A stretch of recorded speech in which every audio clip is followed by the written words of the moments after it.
I'm going to show you how to maintain a wood fire heater.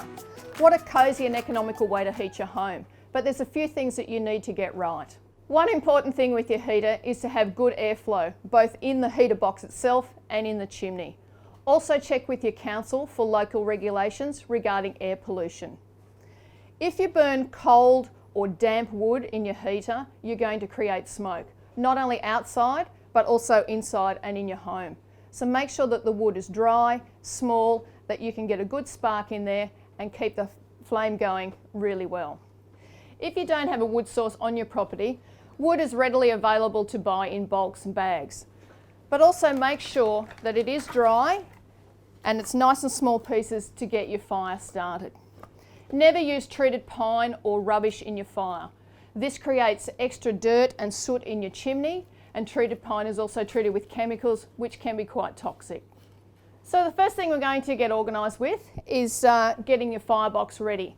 Make sure the area is cleaned around, and you need to remove any ash that might be in there before. You can clean up with the plastic dustpan around your fire, but always use a metal one for the inside, just in case you've got a couple of hot embers still inside. Also remember not to put your embers into your local bin because it's plastic and they could ignite.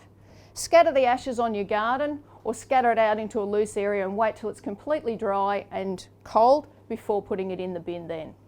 Another good tip is to use a galvanised bucket for taking the ash out of the firebox, just in case again you've got a couple of hot embers that you didn't know.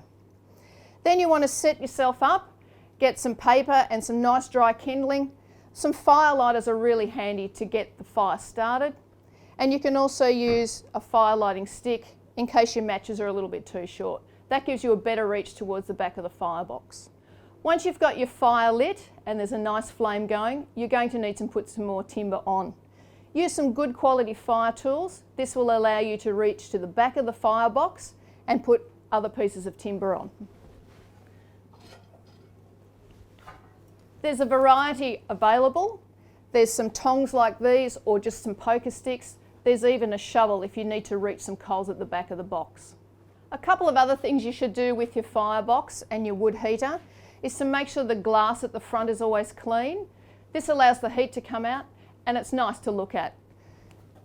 Just use some scouring brushes and some warm soapy water is adequate for cleaning the inside of the glass. You may need to use a harsher scrubbing brush if you've got a little bit of soot that's stuck on there.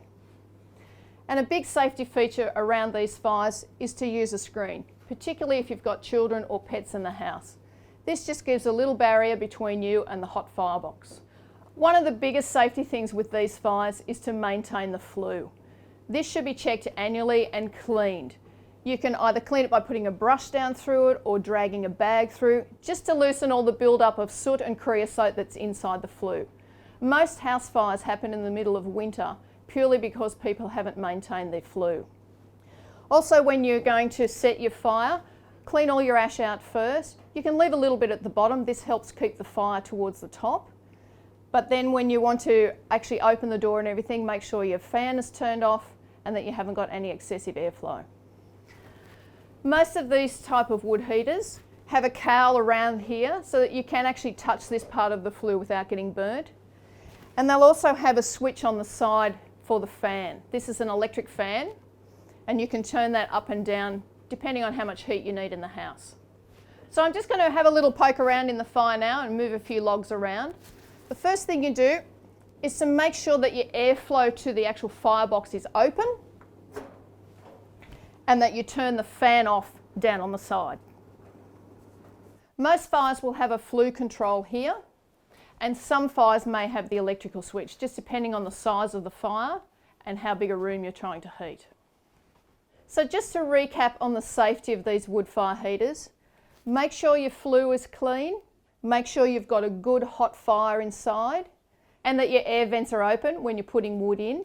Make sure you've got no rugs or mats or anything around the front of your fire when you're doing anything, and make sure that your grills go back in front to protect children and animals from getting burnt. So make sure you source your wood from an environmentally sustainable supplier. Keep the airflow really high around your fire and your flame, and you'll never need a television in your home again when you've got one of these fires.